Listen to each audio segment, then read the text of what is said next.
Welcome back to Monday Night Live with Heather Wright, speaker, author and trainer. Heather, last time you were talking to us about triggers and anchors and rewards. I'm not sure I got the reward part of it. Can you just run that past me again? Yes, certainly. Everything we do has a reward. I don't know if anybody else got a puppy during lockdown. It was a bit of a trend. Yeah, me too. I'm sorry. I refused for a while, and then I went, oh no, I'm giving in. I really do. I want a puppy. I've always wanted one, and I've always been all over the place and not been able to. So I got a puppy. If you've got a puppy, you'll know, or if you've got a dog, you'll know they are purely based on reward. If you do positive psychology with your puppy rather than punishment, and they're really fast on the brain. So if a dog is jumping up, when it stops jumping up, it gets a reward. It learns not to jump up. It's a lot easier in theory than it is in practice when the little so-and-so is jumping up at you.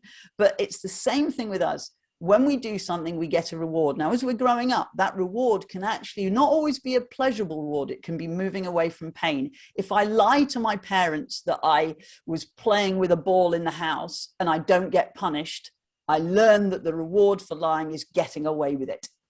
Okay, and it can be as complicated as that. But one of the best explanations I have was I was working with some engineers in a big engineering firm a couple of years ago, pre-lockdown. And they called me in because they wanted me to motivate the engineers, because they wanted them to collaborate more. And they'd done this whole piece on collaboration. And when I went in, I spoke to the engineers and I said, you don't need me to do a rah-rah talk, although I love doing them. They're good fun. I'm sure there are many people online here who love doing a good rah-rah talk at a conference, a motivational speech, but they didn't need it. The engineers wanted to collaborate. They didn't need me to motivate them. They said, well, what is it? I said, well, look, you've already explained the what and the why to them. They know what collaboration look like. They know why they have to do it, and they absolutely get the benefits. But what they don't understand is how to change from what they're currently doing to what they are doing. So what I did was I went in and I started talking to them about that. Now, when I said to them, tell me what the rewards are for not collaborating, because that's why you're not collaborating, because there are rewards, and those rewards are greater than the reward for collaborating. And they all sat there. There were 70 of them on tables doing workshopping, chatting amongst themselves. And when I said, right, now you're going to talk about what the rewards are for not collaborating, there was silence in the room. They just couldn't figure it out. And then gradually the conversation started to go. And I'm sure everybody here starts to understand, okay, we get rewarded for not collaborating. At school, collaborating is cheating. The teachers don't ask you to collaborate at school. It's cheating. You don't do it, so you stop doing it. But in business, why do we not collaborate? We don't collaborate. And I'm sure if anyone wanted to put stuff in the chat here, we'd find what's your thoughts on that? What is it people get rewarded for not collaborating? And I'll talk it through, but I'm sure people will start typing stuff in the chat. But people get rewarded. So for instance, one really good example is if I don't collaborate, I don't have to deal with that really awkward so-and-so in the other department who's going to tell me my ideas are pants. I don't have to explain my idea to anybody who might turn around and tell me that it's not a good idea. I don't have to persuade anybody that my idea is a better idea. Also, when I go to my manager, I can do the thing that I used to do at school, which is, look what I did, teacher. Look what I did all by myself. I've worked out the solution all by myself. And then when I said, what is it business? So we got, I'm good, they aren't is another one. If I collaborate, they might get promoted instead of me. Absolutely. There's always that little seed of doubt, isn't it? If you collaborate, who takes the credit? Those are massive psychological rewards. But here's the other one. I said, what do the business do to reward you for not collaborating? And they said, well, of course, we get rewarded for working faster. And collaboration takes longer. So there's always, if you had a flip chart and you split it into two and said rewards for collaborating, rewards for not collaborating, you've got a massive long list of psychological rewards for not collaborating, and probably one on the collaboration one, which is we'll do it faster. No, well, two, we'll do it faster and we'll do it better. Oh, sorry. We won't do it fast. My apologies. We won't do it fast. We'll do it slow. We'll do it better. So there's one thing on that list. Heather, I think it's got worse, hasn't it, as well, with the I'm all right, Jack culture. I mean, if we talked about investment banking, that's a total culture where I look after myself and I get a big bonus and blow everybody else. But also in sales, where people are rewarded on on the sale and not on the back office. No, it's a fantastic point you make, and very. But here's something, Derek. We're very poor at working out our own, at giving ourselves psychological rewards. We're quite good at sitting down on a Friday night and going, I deserve a glass of wine and a bar of chocolate, or whatever it might be. We're very, very poor at rewarding ourselves and understanding our own psychology for what rewards us. That's non-physical based. It's not chocolate and it's not wine. We're actually very, very good at berating ourselves. We're really, really poor at our own psychological rewards. Okay, well, now I try and keep the cup of coffee back till I've actually got something done. Now that's working at home, working for myself, etc. And also at the end of a long day, when I've interviewed someone tough like you that's got 4 black belts, well then I need a beer at the end of that as my reward. But let's switch to the black belts for a minute, and then we'll come back to the psychology. What Sure. on earth made someone like you go and get 4 black belts in different disciplines? I mean, that sounds bonkers to me. Well, it shows that I've got a decided lack of imagination in sports you can do, doesn't it, really? It's like, what shall I do now? Well, let's do another martial art. You could take up archery. Oh, good idea. What happened was my best friend wanted to learn to protect herself. So I went along, because she was the one who was always getting into trouble. And so the first black belt I got was I just went along. We're talking about the 1980s here. There was much less on telly in those days, and most families only had one telly. So if you wanted to watch it, you had to sit with your parents. So we didn't. We spent our time outside. So this was a good way of getting out of the house. And so we used to go along to the first martial art, which was Shotokan Karate. I don't know if anybody here is a Shotokan Karate person. Hey, Tim, great stuff. Good to see you, Tim, fellow Shoto person. And that was my first one. I studied that for many years and still would be studying that. My instructor eventually married a Japanese lady and moved to Japan. And I studied in Japan with him, which was fantastic. Then what happened was when my son was born, he was about 6 or 7. He very badly coordinated young man. He's like a baby giraffe. Oh, Taekwondo. Yes, I have a 5th dan in Taekwondo. That came up later. So my son wanted to start the martial arts, but I knew that Shotokan Karate would be, it's very, very disciplined and very, almost, Tim's nodding, very military in its style. So I took him along to a Taekwondo class because that instructor was much more fun. And I knew that my son, his brain, he's a stand-up comedian now. His brain is always working. And his smart comments would not have gone down well in Shotokan Karate. His jokes during the class.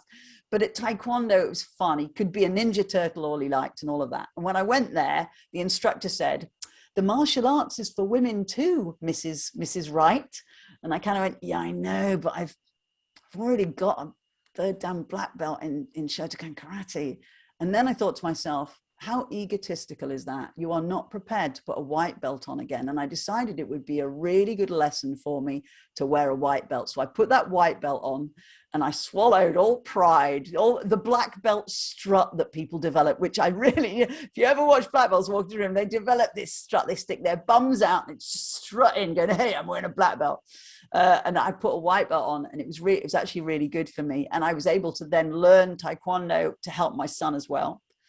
Then later on, we learned Jiu-Jitsu, which was a different one for manipulating the joints. Is a really good, it's actually probably in many ways better for self-defense because you can defend yourself without striking someone and therefore less likely to get anybody turn the tables on you legally. And then I then also learned how to basically hit people with a stick. At Shotokan Karate, they decided to include working with a bow, a 6-foot-long staff. And I got a black belt in that one as well. So it's just kind of, it's the way the world went, really. That wasn't intentional, but then there's not the way of it, you know? Life just happens and we just join on, or join in, I should say.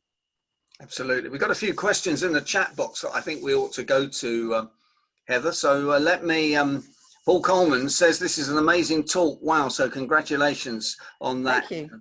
Chantel doesn't understand cricket and I'm British, so there's no point trying to explain that to our overseas friends, is there? We'll let's just say it's kind of like baseball, but a bit different, and we invented it before baseball, but I think that will get me into trouble as well with my American friends as well. Paul says, I'm sure every cricketer has been called Teflon at some stage. I think everybody knows what that means, slippery hands, but that's not very helpful if the cricket ball's just coming down out of the sunshine and you're trying to hang on to it and you're thinking in your monkey mind, if that's what we call it, Teflon. How do we deal with that, Heather? Oh, it depends. It depends on all of the stuff. So one of the things we've always done is we work with a team rather than just an individual. Okay. In order to eliminate the toxic talk in the changing rooms and things like that. When we work with golfers, we also work with their caddy, because one of the challenges can be, interestingly, when we work with golfers, on practice day, golfers often do a lot better because they're not focusing on the bunker or the water. But actually, what happens is they're coming up to the first tee, if you like, and it's the caddy's job to say, there's 2 bunkers on the left, remember, and there's water on the right, which instantly focuses them. Same thing with cricketers, making sure everybody's focusing on the right stuff so that actually colleagues can help each other out. Instead of using nicknames like Teflon, they can start patting them on the back and say things like, remember that brilliant catch you did in the last match? Just remember that one, and focusing each other on it. You know, so it's better to work with a team than an individual. Absolutely. From Nigel, Heather, do injured sports people present challenges with their psychological fears during the recuperation from their injuries? I've often thought about that when you see a horrific injury and someone has to come back from it. In fact, Aaron Ramsey, playing for Arsenal, got a huge injury at 19 and he recovered from it. He was playing for Wales yesterday at the age of 30, but that must be a huge issue. Yeah, and we have to take small steps with those people. Cyclists is one of the ones I like to work with those kind of things. I'm a big Tour de France fan. We'll not mention drug taking. We'll just put that to one side for now, if you like. But I'm a big Tour de France. And if you ever watch the cyclists, they constantly, I mean, of all the sports people, it seems to be injuries are just a daily occurrence for cyclists coming off. And some of them, they have them coming down mountains at 80 kilometers per hour. And some of them never get back on the bike after that, partly because of the psychology. Some do, some just almost bounce straight back. But the idea, of course, has to be small steps. We have to take the fear factor out. But the brain, of course, is programmed to learn from that fear so that you won't keep injuring yourself. And we're kind of almost defying nature to make somebody get back on that bike or get back, into the car. But there has to be a certain resilience that happens within the body before we can even make them do that. And we have to change the pictures. We don't think in words, we think in pictures. So it's the video that comes on, and we have to get an intervention that comes into place every time we think about it. It's not just the crash or the event that happens. It's all the times you think about it afterwards. And of course, the challenge can also be that our friends or the TV commentators make it even worse, because they want to, forgive me for this illustration, they want to pick the scab. They want to say, tell us about that terrible injury you had. Tell us about this.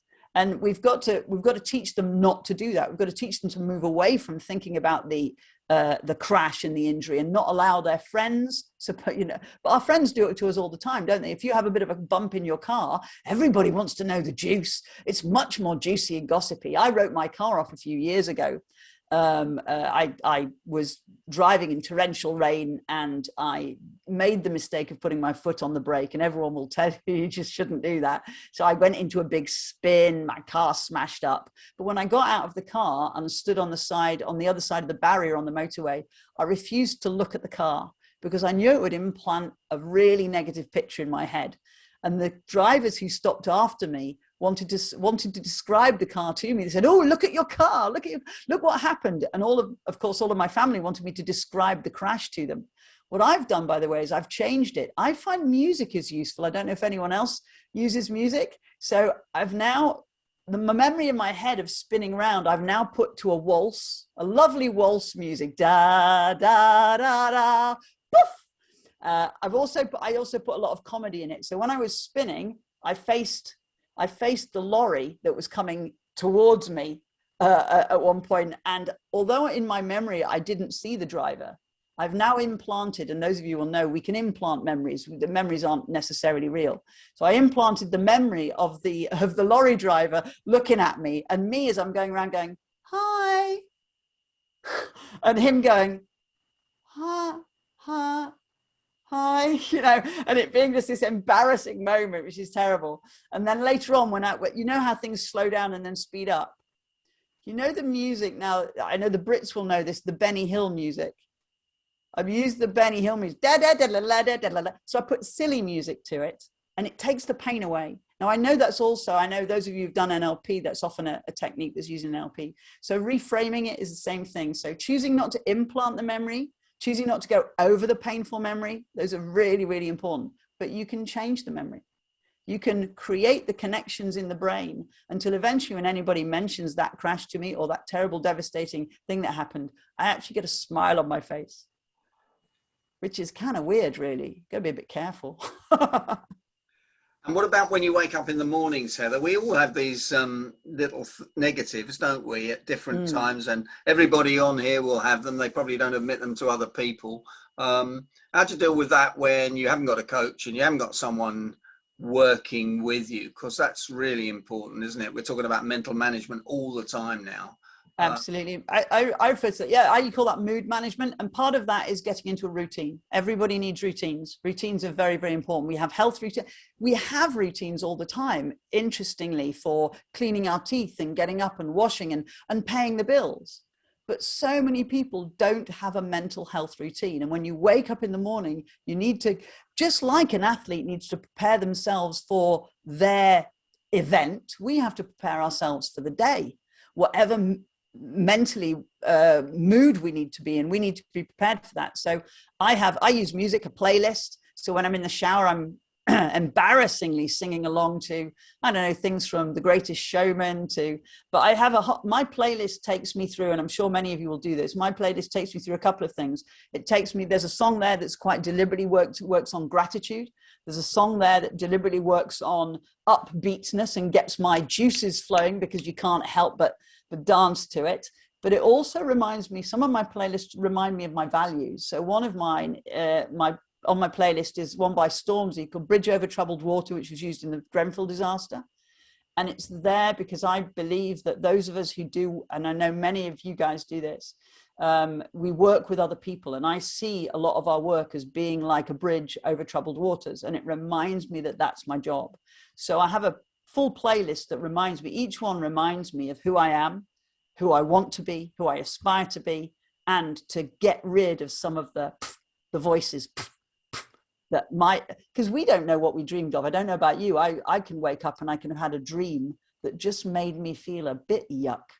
And I can't always remember what the dream is, and we can't always control it. Although many of us will do some stuff before we go to sleep. Even so, I don't know about you, I still can have a dream that makes me feel a bit pants. So we need to get rid of that as well. So that morning routine is the most powerful thing we can do, I think, at the beginning of the day. It's very interesting what you say there, because I know some people on here have family who can't handle it quite as well as we can, or hopefully we can. And so they suffer from that. And what advice would you give people here that might want to coach someone in their family? So it's quite a challenge, isn't it? You know, they say, is it a prophet in their own home, in their own town? Yeah, can't be a prophet in your own town. Yeah, can't be. It's a real challenge, and it is frustrating, isn't it, when you've been trying to tell your children to do something and they don't do it, and then years later they've met somebody who's magically told them everything that you've been telling them for years. You go, I've been telling you that. My husband actually says that about me and him. He says, I say, my friend told me this. He said, I've been telling you that. So we probably all do it a little bit. Yeah. But for me, with family, it's about drip feeding. So stuff that my children didn't seem to be taking on board, I see now they're gradually doing it. Yeah. So my son, who went into the Marines, actually listens. He plays these things really loud when he's in the shower. He plays YouTube videos, and they're usually somebody going, you can't handle the pain. They're really shouty kind of, they're not the sort of thing I would listen to. But I don't ever remember telling him to do that. But I think they pick these things up by osmosis, don't they? So for me, if it's family, I would say just keep plugging away. If they don't seem to be listening, just be very gentle, role model it, and talk about other people who do stuff. Don't say, I think you should do this. Talk about other people who do stuff. And of course, the people they admire are the people that they're really going to want to emulate. So those, if that's any help, that's the sort of thing I would suggest.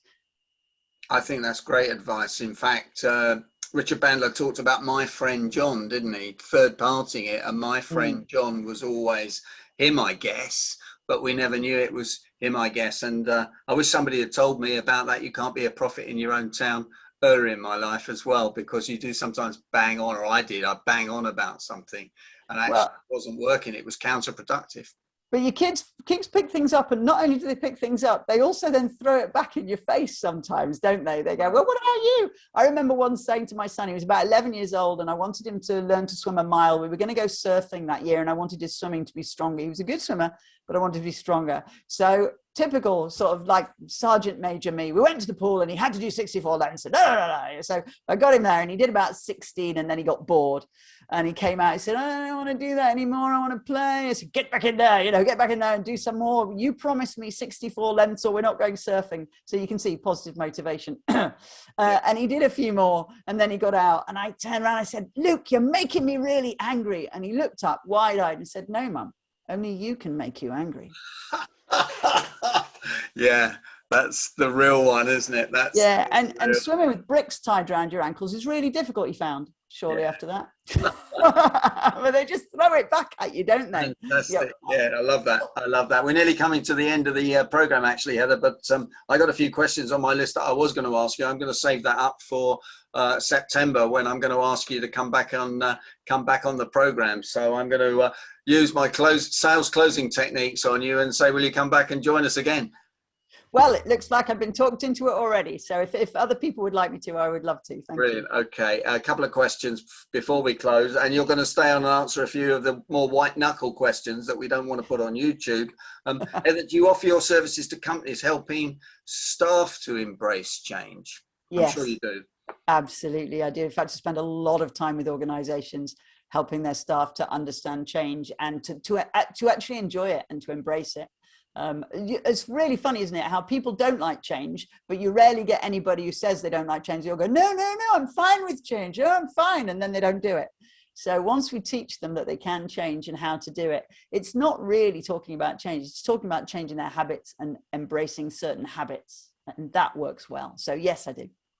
And Eva from Albuquerque says she does the dishes herself because it takes too long to try and persuade her kids to do the dishes.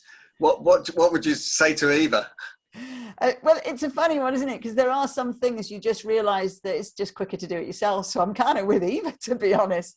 Otherwise you will end up with this big pile of dirty dishes. It's a bit like it's either washing the dishes, or the other one is trying to persuade your children to put the dishes in the dishwasher instead of on top of the dishwasher, which is, it's a piece of geography, really. It's just trying to get them to understand the geography. But sometimes it's just like, well, the kids are quite happy leaving them on there, and they'd actually probably eat off plates that had furry stuff attached to them. It's my issue that I don't want them to. So, yeah, sometimes you just get on with it yourself. I'm not going to solve everything. And Will Kintish would like your own version of Desert Island Discs, really, please. So, and one of the songs I would include on there, and forgive me for those non-Brits, but Victoria Wood's "Just Do It." And if you get onto YouTube, if you don't know it, get onto Victoria's "Just Do It." I actually went onto a program where they did a sort of a local radio, where they asked me to do a sort of a Desert Island Discs, and that was my first one.